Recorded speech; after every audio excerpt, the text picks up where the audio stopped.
أعوذ بالله من الشيطان الرجيم. بسم الله الرحمن الرحيم.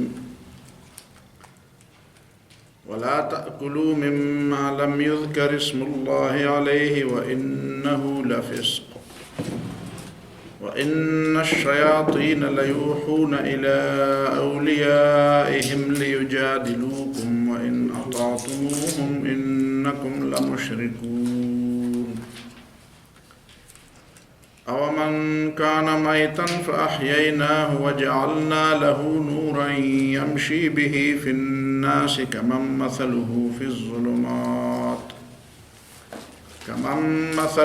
الظلمات ليس بخارج منها كذلك زين للكافرين ما كانوا يعملون.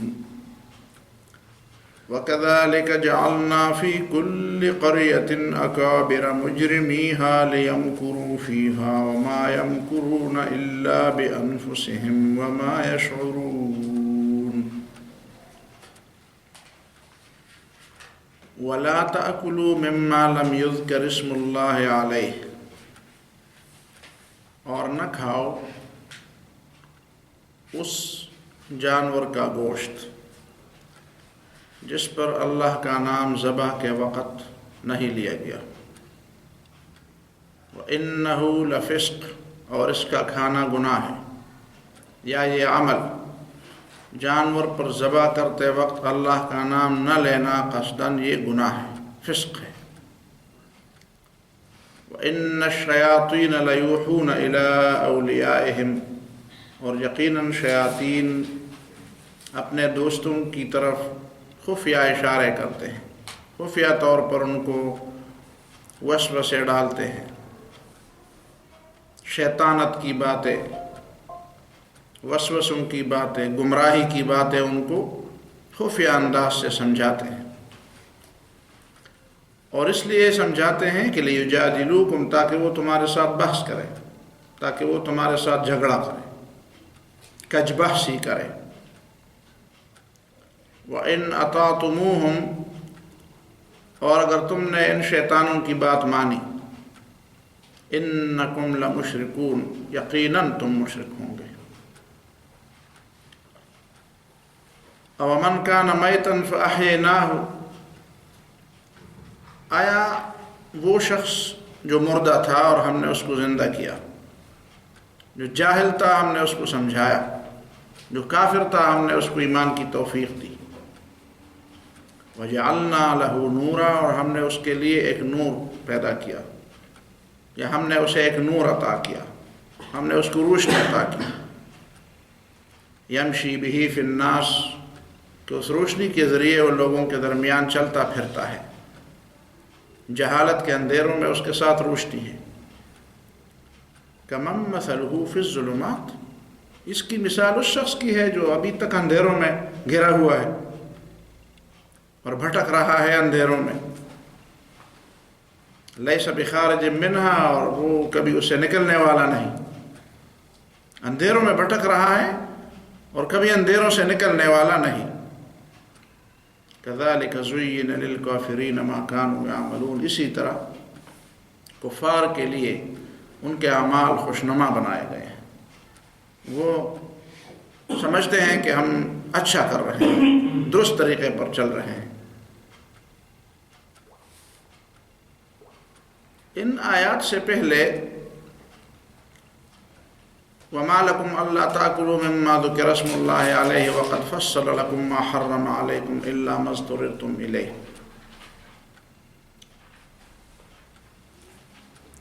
توحید کی بات سمجھا کر اور مختلف طریقوں سے، مثالوں سے، وعظ، نصیحت، دلیل اور دلائل میں بھی انفس اور آفاق کے دلائل، یہ سب لوگوں کے سامنے رکھا، پھر ان کو توحید کی طرف بلایا گیا، اللہ کی بندگی کی طرف بلایا گیا. اور اب اس بندگی کی ایک بظاہر معمولی بات کہ کھانے پینے کی کیسی پابندیاں آدمی اپنے اوپر لاگو کر دے اور کیسی پابندیوں سے اپنے آپ کو آزاد کر دے. ظاہر ہے کہ ایک مسلک، ایک مذہب، ایک نظریہ وہ جب کسی معاملے میں دخل دیتا ہے تو اس نظریے کے ماننے والے پھر اس بات کو اس نظریے کا حصہ سمجھتے ہیں۔ اسلام نے کوئی زندگی کا کوئی ایسا گوشہ، کوئی ایسا حصہ نہیں چھوڑا جس میں اسلام نے انسان کو بنیادی ہدایات نہ دیا۔ کھانے پینے کی کے اثرات چونکہ انسان کے ذہن، اس کے رویے، اس کے عمل، اس کے کردار اور اس کی عادتوں پر پڑتا ہے۔ اس کے اثرات پڑتے ہیں انسان کی عقیدے پر، اس کے رویے پر اور اس کے کردار پر۔ تو کھانے پینے کے معاملے میں جہاں جاہلیت کے لوگوں نے اپنی طرف سے ایک چیز بنا لی تھی، کبھی وہ کہتے تھے یہ چیز مردوں کے لیے جائز ہے، عورتوں کے لیے ناجائز ہے، اور کبھی وہ یہ سمجھتے تھے کہ یہ جو حرام کی، یہ جو چیز کی حرام، ما فی بطون هذه الانعام خالصۃ لذکورنا ومحرم علی ازواجنا، جو حمل ہے یہ عورتوں پر حرام ہے اور مردوں کے لیے جائز ہے۔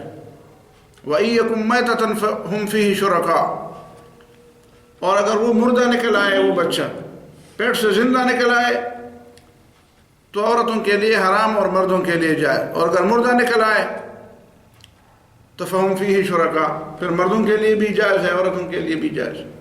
یہ ایک مثال تھی اس بات کی کہ کھانے پینے کے معاملات میں غیر عقلی اور غیر منطقی قسم کی پابندیاں لوگوں نے لگائی تھی، اور یہ پابندیاں صدہا سال سے جاری تھی اور لوگ اس پہ عمل پیرا تھے۔ ظاہر ہے کہ اسلام اس شعبے کو اسی طرح تو نہیں چھوڑ سکتا تھا آزاد، اس لیے کہ اسلام جاہلیت کے ساتھ کبھی بھی رواداری اور کبھی بھی مفاہمت نہیں کرتا، جاہلیت کے ساتھ کسی معاملے میں بھی مفاہمت نہیں کرتا۔ تو قرآن مجید نے خاص سورت کا، اس سورت کا نام سورت انعام رکھا، اس میں کھائے جانے والے جانوروں کے بارے میں تفصیل سے بتا دیا کہ ایک تو انعام تمہارے لیے حلال ہیں، اور اس سے بھی بڑھ کر بہیمۃ الانعام تمہارے لیے حلال ہے۔ صرف انعام نہیں، صرف وہ جانور نہیں جو عرب میں کھائے جانے کے لیے مشہور و معروف ہیں، بلکہ اس کی قسم کے وہ جانور جو اگرچہ وہ عرب میں نہیں پائے جاتے یا عرب اس کے ساتھ مانوس نہیں ہے، لیکن وہ اسی قسم کے ہیں، وہ جانور وہ بھی تمہارے لیے حلال ہیں۔ پھر ان چیزوں کے ذبح کے لیے جو قرآن نے اور جو سنت رسول صلی اللہ علیہ وسلم نے جو قواعد اور جو پابندیاں مقرر کی کہ اس میں ذبح کرتے وقت اللہ تعالیٰ کا نام لیا جائے، جس جانور پر ذبح کے وقت اللہ تعالیٰ کا نام نہ لیا جائے اس کو نہ کھایا جائے۔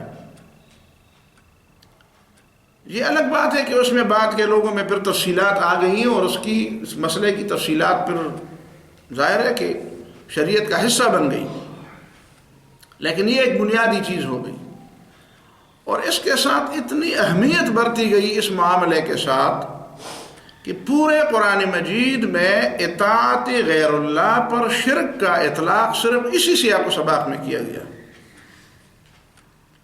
یعنی ہمیشہ کے لیے یہ بات زیر بحث رہی ہے کہ توحید کا مفہوم کیا ہے، آج بھی یہ بات زیر بحث ہے۔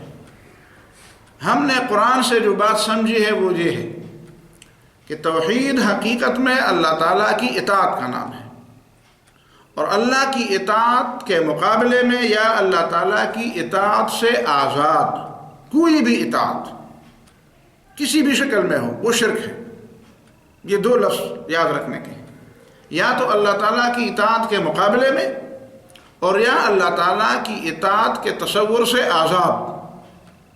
اس تصور کی بنیاد پر کہ میں فلان شخص یا فلان ادارے یا فلان کونسل یا فلان اجتماعیت یا انفرادیت، فرد ہو یا اجتماع ہو، جو بھی ہو، ایک فرد کی اطاعت ہو یا کئی افراد کی اطاعت ہو، مذہبی لوگوں کی اطاعت ہو یا غیر مذہبی اور مذہب سے آزاد لوگوں کی اطاعت ہو، یعنی مذہبی معنوں میں وہ اطاعت ہو یا سیاسی معنوں میں اطاعت ہو، لیکن وہ اطاعت اللہ تعالیٰ کی اطاعت سے آزاد ہو، اس انداز سے اس کی اطاعت کی جائے کہ اسے اللہ تعالیٰ کی طرف سے کسی سند کی ضرورت نہیں، کسی سند کی حاجت نہیں، اس کی بات بجائے خود سند ہے، چاہے وہ کوئی پیر ہو، چاہے وہ کوئی امیر ہو، چاہے وہ کوئی استاد ہو، چاہے وہ کوئی سیاسی لیڈر ہو، چاہے وہ کوئی دوسرا کوئی کونسل ہو، کوئی اجتماع ہو۔ تو اسی اطاعت پر لوگ سمجھتے تھے کہ یہ تو عام اطاعت کی بات ہے، اس میں توحید کی بات نہیں ہے۔ توحید کا مطلب تو یہ ہے کہ اللہ تعالیٰ کے سامنے سجدہ کیا جائے اور غیر اللہ کے سامنے سجدہ نہ کیا جائے۔ حقیقت یہ ہے کہ شرک پر اور شرک کی جتنی تفصیل اور جتنی سمجھ اس ایک آیت سے آتی ہے وہ لوگوں پر پتہ نہیں کیوں اوجھل ہو گئی ہے۔ وَإِنْ أَطَعْتُمُوهُمْ إِنَّكُمْ لَمُشْرِكُونَ، کھانے پینے کے معاملے میں ایک طرف اللہ تعالیٰ کی بات ہے کہ لا تأکلوا مما لم یذکر اسم اللہ، جس پر اللہ کا نام ذبح کے وقت نہ لیا گیا ہو اسے مت کھاؤ، ایک یہ بات ہے، واضح بات۔ اور دوسری بات یہ ہے کہ جو لوگ اس کو شیطان کی طرف نسبت کر کے یا اپنے آباء و اجداد کی طرف نسبت کر کے، ظاہر ہے کہ وہ شیطان کی طرف تو اپنی بات کی نسبت نہیں کرتے تھے، وہ تو اللہ تعالیٰ نے ان کو بتا دیا کہ یہ شیطان نے سبق تمہیں پڑھایا ہے۔ دوسری طرف وہ لوگ ہیں جو اس معاملے سے اپنے آپ کو آزاد سمجھتے ہیں۔ قرآن نے ان لوگوں پر اور ان کی اطاعت پر بالکل کھلے الفاظ میں شرک کا حکم لگا دیا۔ وَإِنَّ الشَّيَاطِينَ لَيُوحُونَ إِلَىٰ أَوْلِيَائِهِمْ لِيُجَادِلُوكُمْ، یہ جو تمہیں سبق پڑھایا جا رہا ہے کہ تم اللہ کا مارا ہوا نہیں کھاتے اور اپنا مارا ہوا کھاتے ہو، یہ شیطان نے تمہیں یہ پٹی پڑھائی ہے۔ اب وہ کون تھا جس نے یہ پٹی پڑھائی تھی؟ روایات میں یہ بھی آتا ہے کہ یہ پٹی یہودیوں نے پڑھائی۔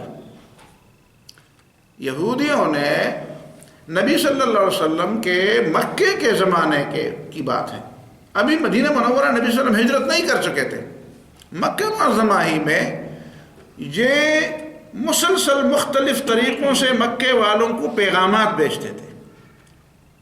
پیغامات بھیجتے تھے، کیسے پیغامات بھیجتے تھے؟ ظاہر ہے کہ مکے کے لوگوں کا آنا جانا تو مدینے تھا، رشتہ داریاں بھی تھی، تو جب کوئی تجارتی قافلہ ادھر سے گزرتا، جب کوئی شخص ادھر سے ادھر آ جاتا مدینہ منورہ، تو ظاہر ہے کہ وہ مکے کی بحثیں تو وہاں پہ ہوتی تھی، چھڑتی تھی بحثیں کہ مکہ معظمہ میں جو رسول اللہ صلی اللہ علیہ وسلم ہیں وہ یہی فرما رہے ہیں، یہ فرما رہے ہیں، انہوں نے یہ بات کی، انہوں نے یہ بات کی۔ تو مدینے کے یہود ان لوگوں کہتے جا کر اس سے یہ پوچھو، جا کر اس سے یہ پوچھو، اور یہ عجیب آدمی ہے، یہ عجیب پیغمبر ہے کہ وہ اللہ کا مارا ہوا نہیں کھاتے اور اپنا مارا ہوا کھاتے ہیں، اپنے ہاتھ سے جس کو ذبح کر دیں گے وہ کھا لیتے، اور جو اللہ تعالیٰ اسے مار دیتا ہے اسے نہیں کھاتے۔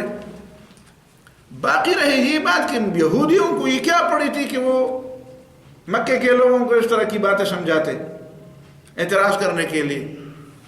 تو اس کی بنیادی وجہ یہ ہے کہ یہود فکری طور پر اور ذہنی طور پر اس بات کو تو مانتے تھے کہ محمد صلی اللہ علیہ وسلم اللہ تعالیٰ کے رسول ہیں، اور ان کو یہ بھی پتا تھا کہ نبی صلی اللہ علیہ وسلم مکہ معظمہ سے مدینہ منورہ ہجرت کریں گے، تو اگر وہ واقعی رسول ہے تو وہ یقیناً ہجرت بھی کریں گے۔ اور جب ان کو یہ پتا چلا کہ وہاں پہ ان کو تنگ کیا جا رہا ہے تو ان کی بات سمجھ میں آ رہی تھی کہ یہ واقعی وہی پیغمبر ہے اور یہ یہیں پہ آئیں گے۔ اور پھر آخر میں تو سن 10 نبوت کو تو ان کو یقین ہو گیا تھا کہ جب کچھ مدینہ منورہ کے کچھ لوگ مسلمان ہوئے اور پھر حضرت مصعب بن عمیر رضی اللہ تعالیٰ عنہ نے مدینہ منورہ میں اسلام کی تبلیغ شروع کر دی، تو ان کا تو یقین آ گیا تھا کہ اب تو یہ محمد صلی اللہ علیہ وسلم آپ ابھی کے تبھی مدینہ منورہ آئیں گے۔ تو اب یہ سمجھتے تھے کہ پہلے سے اس کو ایسا تنگ کیا جائے اور لوگوں کو اس کے خلاف ایسا ابھارا جائے، اور اپنی وہ شیطانی ذہنیت کے مطابق انہوں نے اسلام کے خلاف محاذ ابھی کھول دیا۔ ابھی رسول اللہ صلی اللہ علیہ وسلم مدینہ تشریف لائے نہیں تھے اور انہوں نے اسلام کے خلاف محاذ کھول دیا۔ تو قرآن نے ان کو شیطان کہا، وَإِنَّ الشَّيَاطِينَ لَيُوحُونَ إِلَىٰ أَوْلِيَائِهِمْ لِيُجَادِلُوكُمْ، یہ جو مکے کے لوگ تجھ سے پوچھتے ہیں کہ اللہ کا مارا ہوا نہیں کھاتے اور اپنا مارا ہوا کھاتے ہوں، یہ بات ان کو شیاطین نے خفیہ طور پر سمجھائی ہے، خفیہ طور پر۔ یہ یہود، یہ شیطان صفت لوگ، تو اللہ تعالیٰ کی اطاعت چھوڑ کر کسی کی اطاعت کرنا، چاہے وہ انسان ہو یا جن ہو، یہ میں نے اس لیے بتایا کہ وَإِنْ أَطَعْتُمُوهُمْ میں کچھ لوگوں کا یہ خیال ہوگا کہ یہ تو شیاطین کی بات ہے، تو میں نے آپ کے سامنے یہ بھی رکھ دیا کہ صرف شیاطین جن جو ہے انہوں نے یہ باتیں نہیں پھیلائی، یہ مدینہ کے یہود نے یہ باتیں پھیلائی ہیں، اور مدینہ کے یہود تو شیاطین تھے لیکن شیاطین الانس تھے، وہ انسان تھے، لہذا یہ اعتراض کرنا کہ اللہ تعالیٰ کی بات کے مقابلے میں کسی جنی کی بات ماننا وہ تو شرک ہے، لیکن کسی انسان کی بات ماننا کہاں پہ لکھا ہوا ہے کہ شرک ہے؟ یہیں پہ لکھا ہوا ہے کہ یہ شرک ہے۔ وَإِنْ أَطَعْتُمُوهُمْ إِنَّكُمْ لَمُشْرِكُونَ۔ باقی رہی اطاعت، تو یہیں پہ کھلا آپ کو نظر آ رہا ہے کہ یہ اطاعت اللہ کے اطاعت کے مقابلے میں ہے۔ اس پر یہ سوال نہیں ہوتا کہ اچھا ہم تو ماں باپ کی بھی اطاعت کرتے ہیں، ہم تو رسول اللہ صلی اللہ علیہ وسلم کی بھی اطاعت کرتے ہیں، ہم تو اپنے بڑوں کی بھی اطاعت کرتے ہیں، ہم تو اپنے امیر کی بھی اطاعت کرتے ہیں، تو امیر کی اطاعت کا حکم تو قرآن نے دیا ہے، تو کیسے اطاعت غیر اللہ شرک ہے؟ رسول کی اطاعت کا حکم تو قرآن نے دیا ہے، تو کیسے وہ شرک ہے؟ تو اس لیے وہ شرک نہیں ہے نا کہ قرآن نے اس کا حکم دیا ہے، ظاہر ہے قرآن شرک کا حکم تو نہیں دیتا۔ اب اسی سوال میں جواب خود موجود ہے کہ آپ یہ کہتے ہیں کہ جس اطاعت کا حکم قرآن نے دیا ہو وہ کیسے شرک ہو سکتا ہے؟ تو میں بھی یہی کہتا ہوں نا کہ وہ شرک نہیں ہو سکتا۔ اللہ نے رسول کی اطاعت کا حکم دیا تو رسول کی اطاعت اللہ کی اطاعت کی وجہ سے ہے۔ مَن يُطِعِ الرَّسُولَ فَقَدْ أَطَاعَ اللَّهَ، رسول کی اطاعت کیوں ہے؟ اس لیے کہ یہ اللہ تعالیٰ کا حکم ہے۔ اطیعوا اللہ واطیعوا الرسول واولی الامر منکم، اولی الامر کی اطاعت کیوں ہے؟ وہ تو اس آیت سے واضح ہے کہ وہاں پہ اطیعو کی تکرار نہیں ہے۔ اللہ کے حکم کے لیے اور اللہ کے رسول کے حکم کے لیے تو اطیعو کو مستقل طور پر لایا گیا۔ اطیعوا اللہ، اللہ کی اطاعت کرو، مستقل حکم ہے۔ وَأَطِيعُوا الرَّسُولَ، اور رسول کی اطاعت کرو، گویا کہ رسول کی اطاعت ایک مستقل حکم ہے اللہ تعالیٰ کا، اور یہ مستقل اطاعت ہے لیکن اللہ تعالیٰ کی وجہ سے۔ اس معنی میں مستقل ہے کہ جب نبی پیغمبر بن گئے تو مستقل ہے، ورنہ پہلے سے تو اطاعت نہیں تھی۔ اسی کو مستقل تو آپ کہہ سکتے ہیں، مستقل بالذات نہیں کہہ سکتے، مستقل بالذات نہیں کہہ سکتے۔ مستقل بالذات اطاعت ہوتی تو جب سے نبی صلی اللہ علیہ وسلم پیدا ہوئے اسی وقت وہ واجب الاطاعت ہوتی، حالانکہ جب پیغمبر بنائے گئے تو تب واجب الاطاعت بن گئے۔ لیکن اولی الامر کے ساتھ تو اطیعو کو دوبارہ نہیں لایا گیا، اطیعوا اللہ واطیعوا الرسول واولی الامر منکم۔ اولی الامر کی اطاعت اللہ اور اللہ کے رسول کی اطاعت کے فریم کے اندر ہے، ان حدود کے اندر ہے۔ تو اللہ اور اللہ کے رسول کے بتائے ہوئے حدود کے اندر جو اطاعت ہوگی وہ شرک اس لیے نہیں ہوگی کہ وہ اللہ اور اللہ کے رسول کی اطاعت کے اندر ہے، اس فریم کے اندر ہے۔ اسی طرح تو ابراہیم علیہ السلام نے اپنے باپ کو بھی کہا کہ یا ابت لا تعبد الشیطان، ابو شیطان کی بندگی مت کرو، ان الشیطان کان للرحمن عصیا، اس لیے کہ شیطان اللہ تعالیٰ کا نافرمان ہے۔ اگر شیطان اللہ تعالیٰ کا فرمان بردار ہوتا اور وہ اس فریم کے اندر ہوتا تو پھر اس کی اطاعت سے تمہیں نہ روکا جاتا، تمہیں اس کی اطاعت سے اسی لیے روکا جاتا ہے کہ وہ اللہ تعالیٰ کی اطاعت سے آزاد ہو کر حکم دیتا ہے۔ ان الشیطان کان للرحمن عصیا، تو جو اطاعت اللہ تعالیٰ کی اطاعت کے حدود سے اور اس فریم سے آزاد ہو کر جس اطاعت کی طرف لوگوں کو بلایا جائے وہ اطاعت شرک ہے۔ وَإِنْ أَطَعْتُمُوهُمْ إِنَّكُمْ لَمُشْرِكُونَ، اگر تم نے ان کی بات مان لی تم تو یقیناً مشرک ہوں گے۔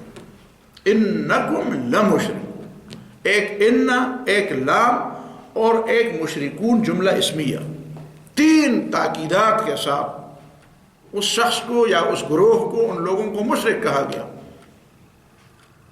کچھ لوگ سمجھتے ہیں کہ اطاعت اللہ تعالیٰ کو چھوڑ کر کسی کی اطاعت اس نیت سے کرنا کہ وہ غیبی قوت کا مالک ہے، یہ شرک ہے۔ اگر اس ذہنیت کے ساتھ نہ کی جائے کہ وہ غیبی قوت کا مالک ہے تو وہ شرک نہیں ہے. یہ اپنی طرف سے کسی نے بات بنائی ہے, یہ ہم نے سنی ہے, پڑھی ہے ہم نے کہ لوگ اس طرح کہتے ہیں, لیکن وہ غلط کہتے ہیں. ان کے پاس کوئی دلیل نہیں. کیا فرعون کی اطاعت, کیا یہاں پہ جو لوگوں کی اطاعت کی بات کی گئی ہے ان شیطانوں کے بارے میں مکے کے لوگوں کا عقیدہ تھا کہ وہ عالم الغیب ہے اور غیبی طور پر لوگوں کو نقصان اور فائدہ پہنچانے والے ہیں. کب سے انسان نے شیطان کی اسی طرح بندگی کی جس طرح خدا کی بندگی کی جا رہی ہے, کہ دل میں اس سے خوف بھی ہو اور دل میں اس سے امید بھی ہو اور دل میں اس کی عظمت بھی ہو اور دل میں اس کی تعظیم بھی ہو. ایسی بندگی کب کی گئی ہے؟ بس یہی کہ بات مانی گئی ہے, اللہ کی بات کو چھوڑ کر اس کی بات مانی گئی ہے. فرعون کی اطاعت جو لوگوں نے کی, تو کیا فرعون کو لوگ عالم الغیب سمجھتے تھے یا غیبی قوت کا مالک سمجھتے تھے؟ یہ شرط لگانا کہ وہ اطاعت جو اس نیت سے اور اس ذہنیت سے کی جائے کہ جس کی میں اطاعت کر رہا ہوں وہ غیبی قوت کا مالک ہے, یہ اپنی طرف سے لوگوں نے شرط لگائی.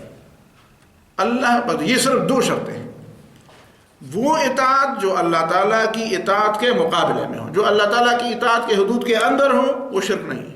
جس طرح پیغمبر کی اطاعت اور امر کی اطاعت وہ اللہ تعالیٰ کی اطاعت کے حدود کے اندر ہے.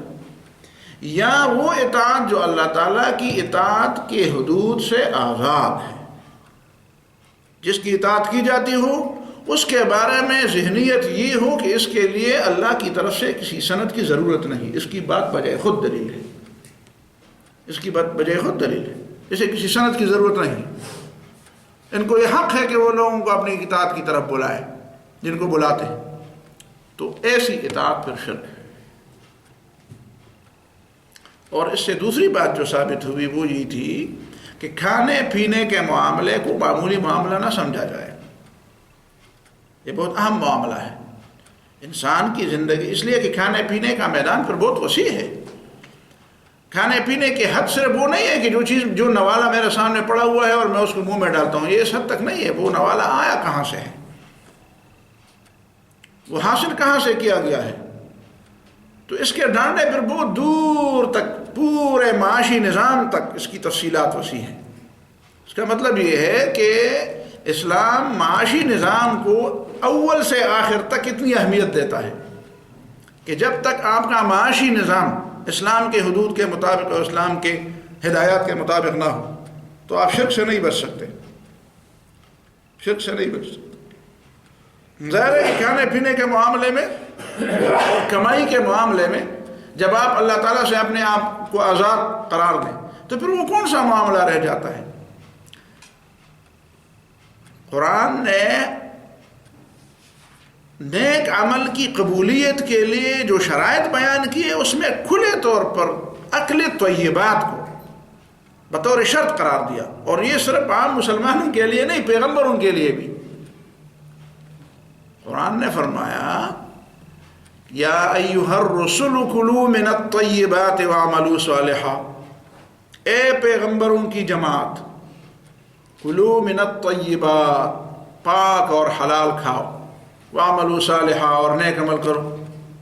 تو رسول اللہ صلی اللہ علیہ وسلم نے ممبر پر کھڑے ہو کر فرمایا, لوگوں اللہ نے مومنوں کو اس بات کا حکم دیا ہے جس بات کا حکم اس نے اپنے پیغمبروں کو دیا ہے. پیغمبروں کو یہ حکم دیا ہے کہ کلوا من الطیبات وعملوا صالحا, پاک اور حلال چیزیں کھاؤ اور نیک عمل کرو. تو مومنوں کو بھی یہی حکم ہے, حالانکہ پیغمبر کے بارے میں یہ تصور ہی نہیں کیا جا سکتا کہ وہ غیر طیب چیز بھی کھائے.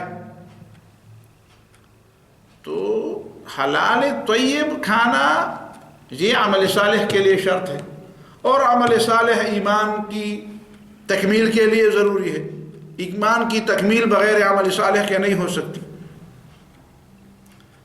تو حقیقت میں کھانے پینے کا معاملہ اتنا سادہ نہیں ہے کہ عام طور پر لوگ سمجھے کہ اتنی بڑی بات تھی کہ اس کو کھایا جائے اس کو نہ کھایا جائے, اور اگر یہ بات نہ مانی گئی تو اس پر شرک کا حکم لگایا جائے.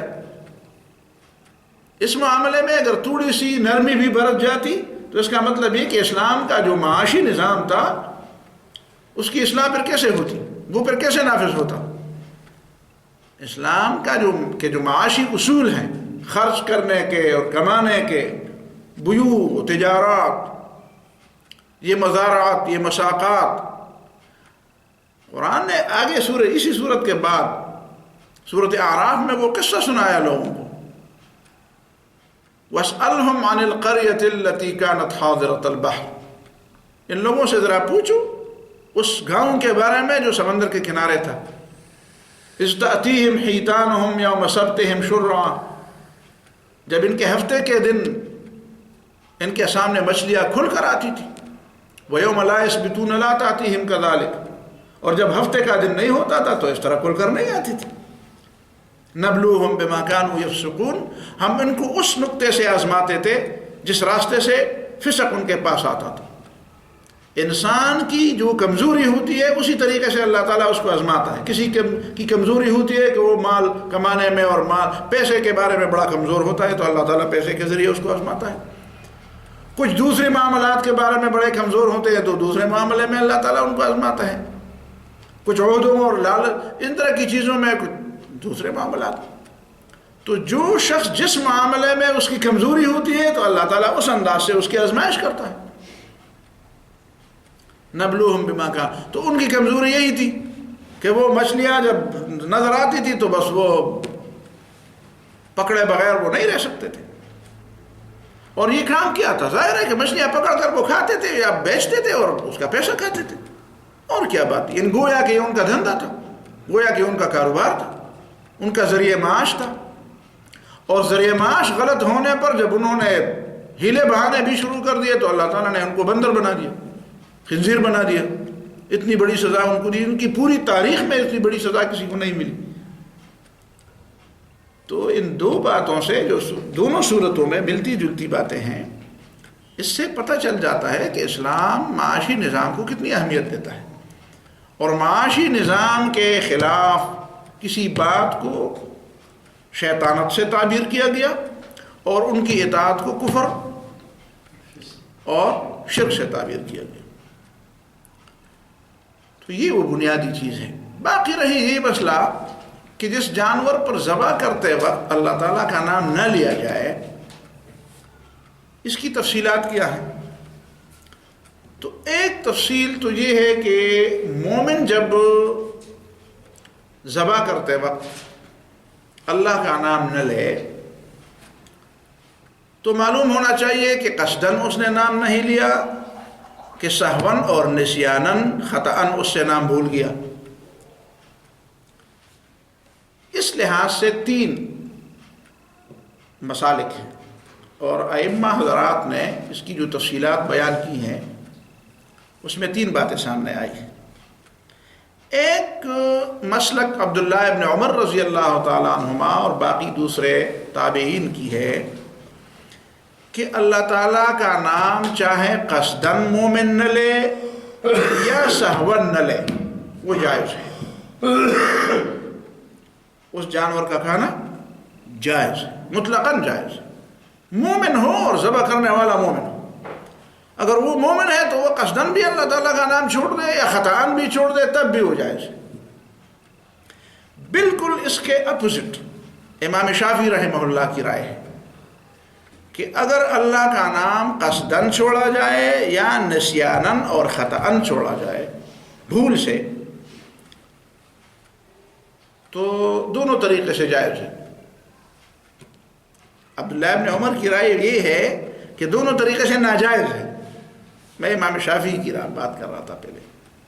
عبداللہ ابن عمر کی رائے ہے کہ قصداً اللہ تعالیٰ کا نام چھوڑا جائے یا سہون اور بھول سے چھوڑا جائے، اس کو نہیں کھانا چاہیے، اس کو نہیں کھانا چاہیے، حرام ہے، لا تاکلوا، مت کھاؤ۔ امام شافعی اس کے مخالف بول رہے ہیں، امام شافعی اس کے خلاف کہ مومن نے جب ذبح کرتے وقت اللہ کا نام چھوڑ دیا یا اس سے بھول گیا، دونوں صورتوں میں کھاؤ۔ یہ رائے کس کی ہے؟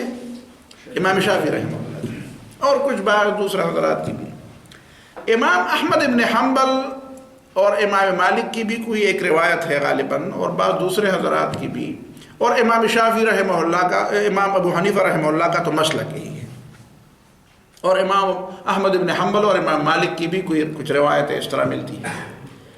امام ابو حنیفہ رحمہ اللہ کی رائے ان دونوں کے درمیان ہے کہ اگر قصداً اللہ تعالیٰ کا نام چھوڑا جائے تو اس کو تو نہیں کھانا چاہیے، ذبح کے وقت اس کو تو نہیں کھانا چاہیے، لیکن اگر سہون اور نسیاناً بھول سے اللہ تعالیٰ کا نام رہ جائے اور مومن نے کسی جانور کو ذبح کیا تو اس کا کھانا جائز ہے۔ تو یہ تین باتیں درمیان میں آ گئی اور اس کی دلائل ہے۔ بہرحال یہ بات ذہن میں رہے کہ امام ابو حنیفہ رحمہ اللہ کی رائے اعتدال پر مبنی ہے۔ جن لوگوں نے یہ فرمایا ہے کہ اللہ تعالیٰ کا نام لیے بغیر، چاہے وہ قصداً نہ لیا ہو چاہے وہ بھول سے نہ لیا گیا ہو، بالکل نہیں کھانا چاہیے، جس طرح عبداللہ ابن عمر کی روایت ہے رضی اللہ تعالیٰ عنہ۔